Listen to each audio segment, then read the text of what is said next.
Welcome back to the Deep Dive. Today we are stepping into a world that is incredibly polished, undeniably violent, and, well, meticulously tailored. That's the perfect way to put it. We're dissecting a franchise that really manages to exist as this walking contradiction. It's a series that obsessively celebrates the stiff upper lip of British aristocracy. The bespoke suits, the Oxfords. Exactly, the perfect etiquette. And then it marries that whole aesthetic to this hyperkinetic, almost anarchic energy of a modern comic book. It's a total clash of tones, but somehow it works. It does. And it mocks the James Bond trope, yet it loves the James Bond trope deeper than perhaps any other film series in the last decade. Oh, it's a love letter written in blood and silk. We are, of course, talking about Kingsman. And it is a fascinating subject because it sits right on that fault line of genre deconstruction. What we're looking at today isn't just the movies you've likely seen, on a plane or on a Friday night. We are looking at the entire multimedia ecosystem. Right, because this isn't just Taron Egerton in a tracksuit turning into a gentleman's spy. We're looking at the original comic book series, which, and this is key, was actually titled The Secret Service. A very different title. Very different. We're also looking at the trilogy of films, the prequel that took a really hard left turn into history, and this burgeoning and frankly slightly confusing shared universe involving Argyle. Exactly. And to guide us through all of this, we have a really diverse stack of sources. We've got the original comic-to-screen comparison data from Entertainment Weekly and Wikipedia. The essentials. Of course. We have critical reviews, box office numbers, and this is a really interesting one, an academic paper titled The Suit Maketh the Man, which analyzes masculinity and social class within the film. I can't wait to get into that one. And on top of that, we have the latest updates from 20th Century Studios regarding the future or maybe the lack thereof of the franchise. That academic paper is a goldmine, by the way, the sociology of the double-breasted suit. But our mission today is really to unpack how Kingsman positioned itself as this modern, irreverent alternative to 007. Right. And to analyze how that mythology evolved, or maybe devolved, depending on who you ask, and really look at that class dynamic, the chav versus gentleman friction that just drives the whole engine. It is the core engine of the story. Right. But to understand where that engine came from, we have to go back to the source code. We have to look at the transition from the comic panel to the silver screen, because the difference is there. Yeah. They tell us exactly what director Matthew Vaughn was trying to achieve. Okay, let's unpack this, because the general vibe is that the movie is based on the comic, but in this case, the divergence it's massive. We're talking about The Secret Service, created by Mark Millar and Dave Gibbons. Mark Millar is a key name here. If you know his other work like Kick-Ass or Wanted. You know the style. You know the style. It's cynical, it's gritty, and it's usually about deconstructing heroes in a very nasty way. In the comic, The Secret Service is significantly different from the film Kingsman. Night and day.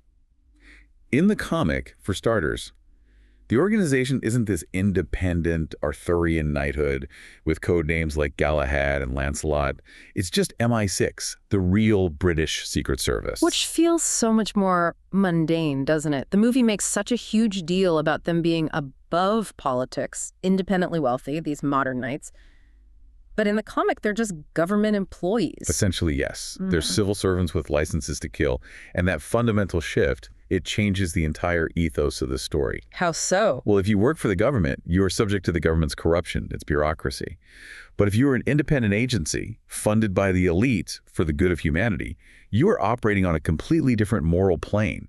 You are knights errant. That brings us to the relationship dynamic, which I found surprisingly different in the source material. In the comic, the mentor figure isn't Harry Hart, the elegant gentleman played by Colin Firth. It's a guy called Uncle Jack London. Right, Uncle Jack. And he's nothing like Harry Hart. He's rugged, he's a tough love kind of agent, and he is actually related to the protagonist, Gary. So the motivation isn't this high-minded search for a successor. No, it's nepotism.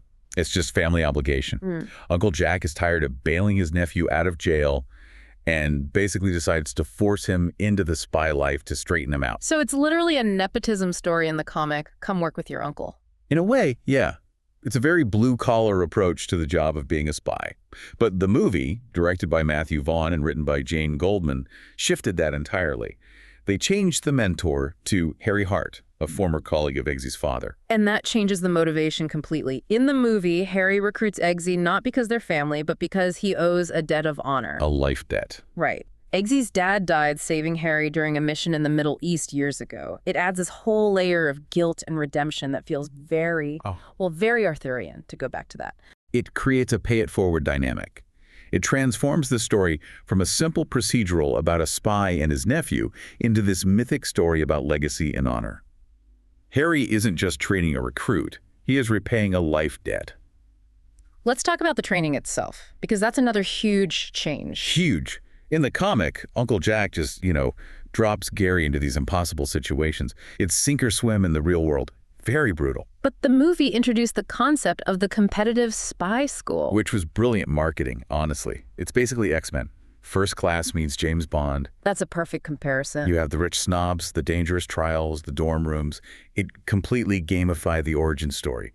It gave the audience a structure they understood immediately. It's the tournament arc from anime and video games. And the dog. We have to mention the dog. The dog is crucial. In the movie, picking the puppy and training it is the ultimate test of character. It separates the sociopaths from the agents who have empathy. And that final test, the order to shoot the dog.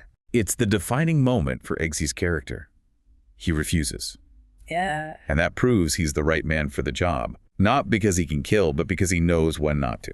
It's interesting how they layered these emotional beats into a movie that is otherwise so stylized.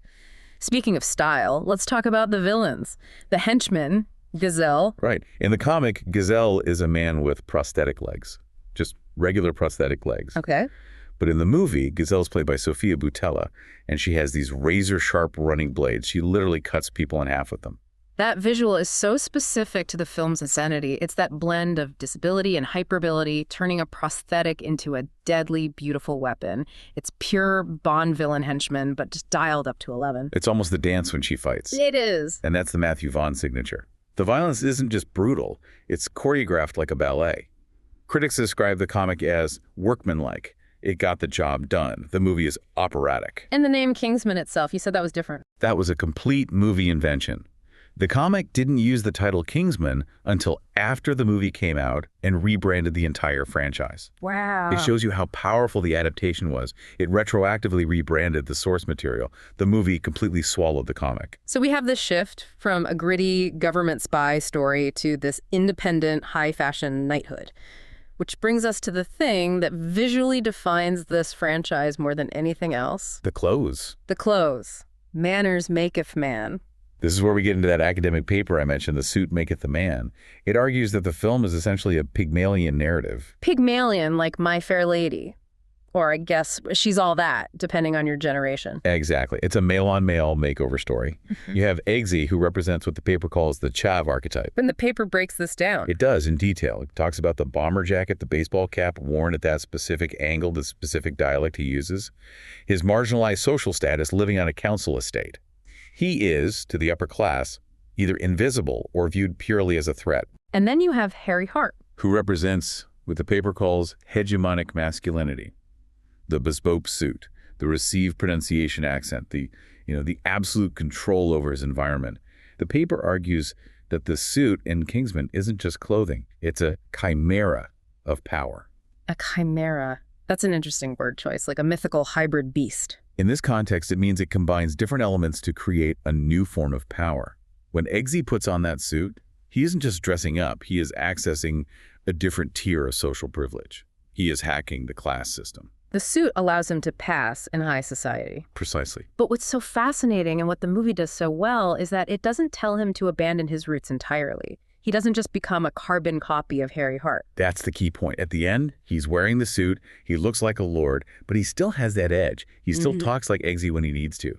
He creates this hybrid identity. He's got the street smarts of the housing estate, but the armor of Savile Row. And speaking of Savile Row, the connection to reality here is strong.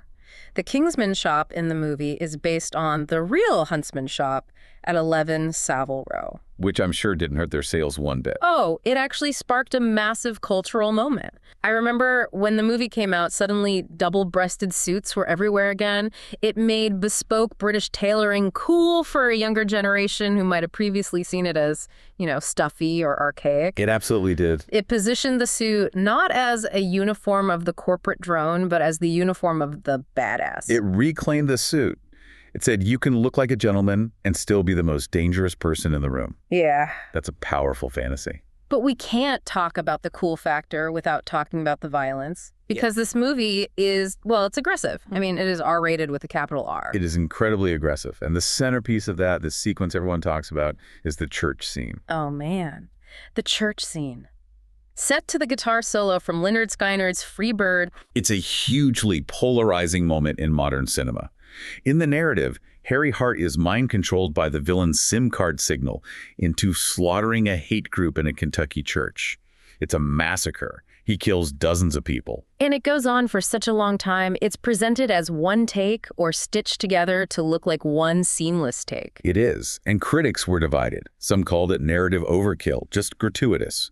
But from a pure filmmaking perspective, it was praised as this Busby Berkeley firework display of violence. That's a great description. It forces the audience into a very uncomfortable position. You are watching the hero, our hero, murder civilians, technically bad civilians, members of a hate group, but still civilians. And the music and the choreography are telling you to cheer. It's pure cognitive dissonance. You're tapping your foot to Free Bird while watching a guy get stabbed through the eye with a crucifix. And that's the friction the movie thrives on. It tells you explicitly, this isn't that kind of movie. Right. Samuel L. Jackson's villain, Valentine, says it. They're mocking the Bond tropes while indulging in them to the absolute extreme. They give you the gadgets, the secret lair, the henchmen, but then they turn the violence into this surreal, almost video game aesthetic that is far beyond anything Bond would do. And then there's the ending. We have to address the elephant in the room. The anal sex joke. The Princess Tildy scene. A lot of people really, really hated that. They did. It was heavily criticized, and you can absolutely see why. It was seen as a subversion of the old Bond gets the girl trope, but taking it to its crudest possible extreme. Some critics found it deeply misogynistic, arguing that it just reduced the princess to a literal prize to be won at the end of the level. It's a moment where the film's irreverence maybe tipped over into immaturity for a lot of viewers. It definitely didn't land for everyone. It's just so interesting because the movie spends so much time building up this idea of classiness, this manners maketh man ethos, and then it ends on a pretty dirty joke. Which is arguably the point, even if it was a clumsy one. It's a reminder that despite the suit, despite the manners, underneath it all, it's still a Mark Millar story. It's still nasty. It refuses to let you get too comfortable with it being respectable. Well, respectable or not, the Secret Service was a massive hit. It made over $414 million worldwide. It launched Taron Egerton's career. So naturally, Hollywood says, Let's do it again. Let's do it again. Enter Kingsman, The Golden Circle. 2017. And this is where we see the mythology start to expand. And for some people, perhaps expand a little too quickly. They blew up the headquarters right at the start of the movie. It's a bold move. They just wipe out the entire Kingsman infrastructure, the shop, the mansion, even Roxy's character, to force the heroes out of their comfort zone. And they go to America. This Right. introduces the statesman. And I love the statesman concept. If the British are these Arthurian knights named after Galahad and Lancelot, The Americans are cowboys named after alcohol. tequila, whiskey, champagne, ginger ale, it's a very clever cultural mirror. Instead of a tailor shop, their front is a whiskey distillery in Kentucky. Instead of umbrellas with guns, they have electric lassos. It really explores that difference between British gentleman culture and American cowboy culture, but it posits that they're just two sides of the same coin. They are, but the execution got a little messy.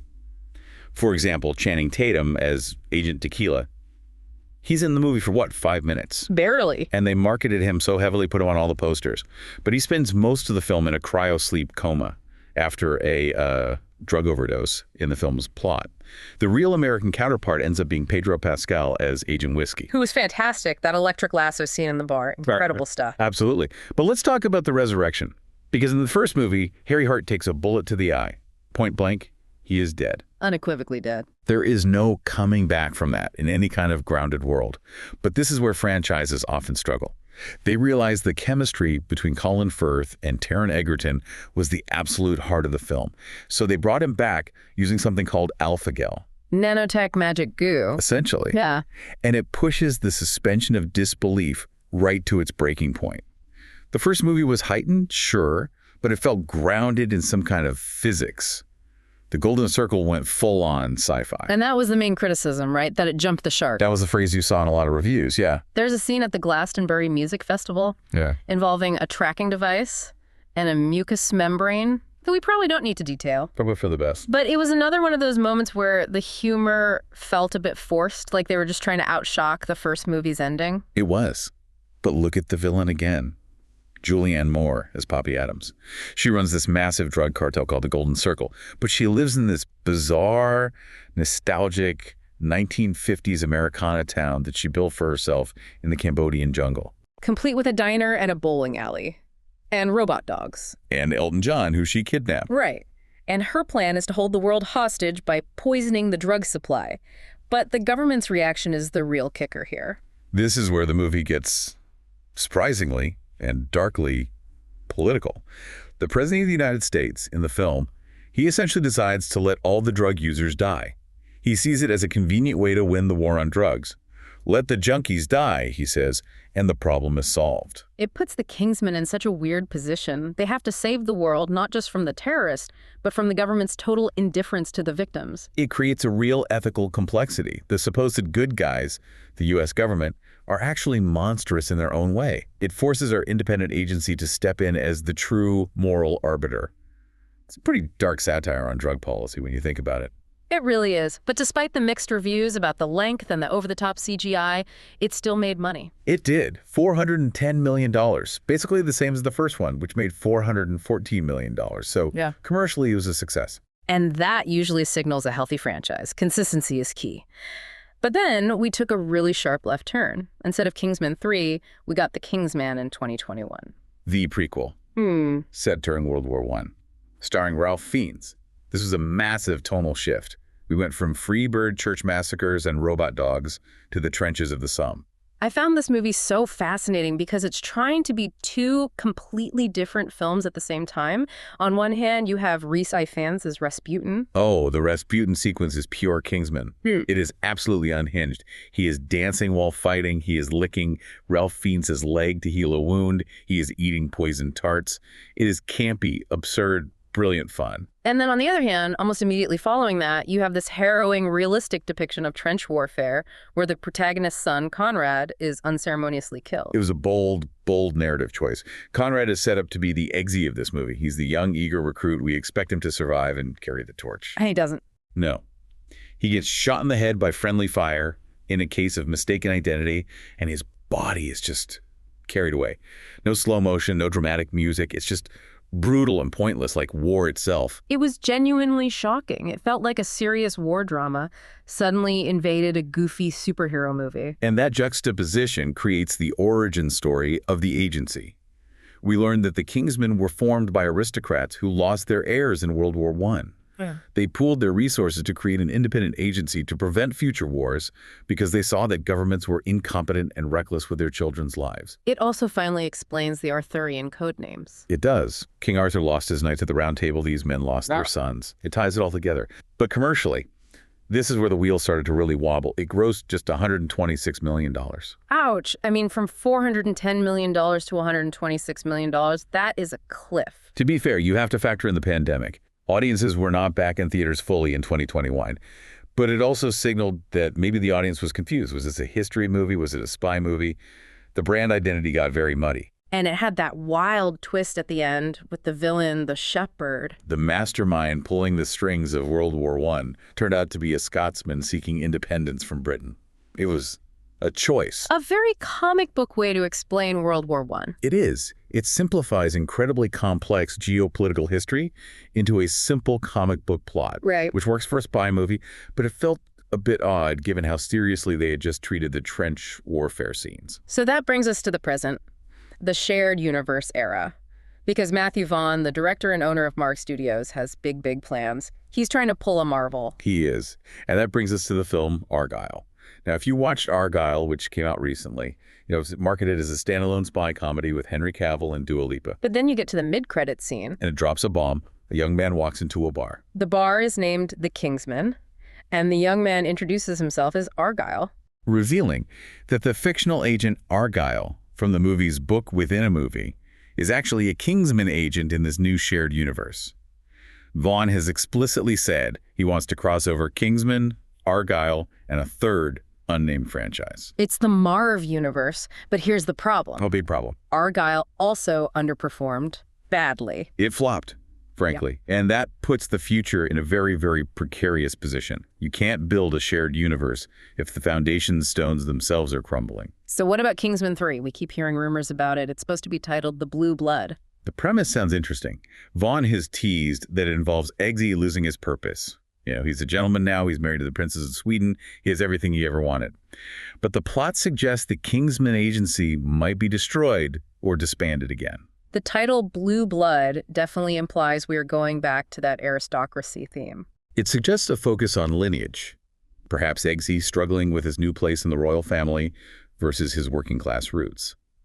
But the will they, won't they drama regarding the actual production is intense.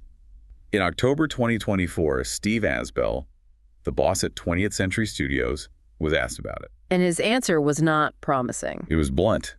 He said there are no plans on doing them anytime soon. That sounds like a death knell for a franchise. It's not a definite no, but it's a very firm not right now.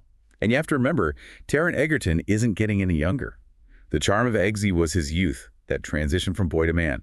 If they wait another 5 years, he's just a middle-aged spy. It's a completely different story. And there's also talk of a Statesman TV show, wasn't there? There was.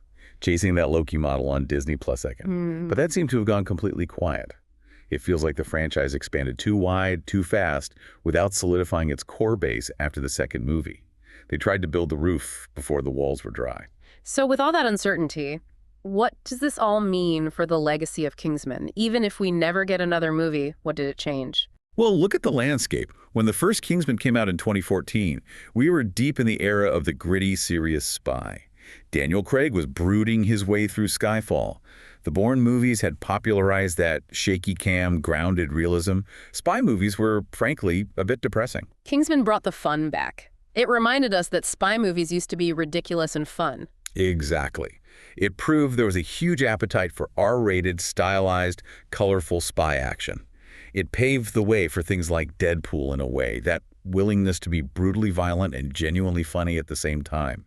It showed that you could have high stakes without losing the sense of joy. It also proved that you can take a comic book property that isn't from Marvel or DC and turn it into a global blockbuster. Yeah, absolutely. At the end of the day, it's a triumph of style. It fused manners with mayhem.